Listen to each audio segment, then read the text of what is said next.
اتفاق یعنی ایک سوچ، ایک نظریہ، ایک مقصد، پھر ایک ساتھ میدان عمل میں اترنا اتحاد ہے۔ اور جب یہ اجتماعی قوت کئی گنا بڑھ جائے تو برکت بن جاتی ہے۔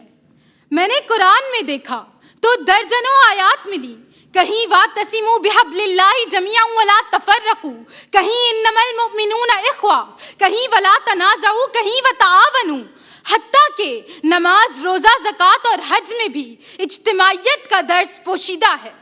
میں نے آقا کا فرمان پڑھا تو کئی روایات ملیں، کہیں مومن کو مومن کا بھائی قرار دیا، کہیں امت کو ایک جسم، کہیں باہمی محبت، کہیں جماعت میں برکت اور کہیں تفرقہ بازی کی ممانعت ہے۔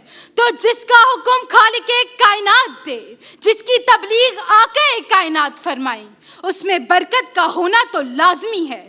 اسی لیے اتفاق میں برکت ہے۔ قبل از اسلام قبائل میں بٹے اہل عرب کو نبی کریم صلی اللہ علیہ وسلم نے ایک کلمے پر جمع کیا، ایک ملت کا تصور دیا، پھر برکتوں کا نزول ہوا۔ بدر سے فتح مکہ تک، مکہ سے 3 بر اعظموں تک پرچم اسلام بلند ہوا، کیونکہ اتفاق میں برکت ہے۔ تاریخ پلٹتی ہے، مسلمانوں میں پستی کے آثار نمایاں ہوتے ہیں۔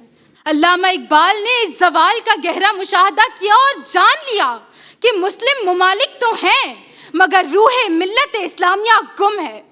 تو اقبال نے مرد مومن کو اس کی صفات یاد دلائیں، حرم کی پاسبانی کا احساس دلایا، فرقہ واریت سے نکل کر ایک ہی صف میں کھڑے ہونے کی تلقین کی۔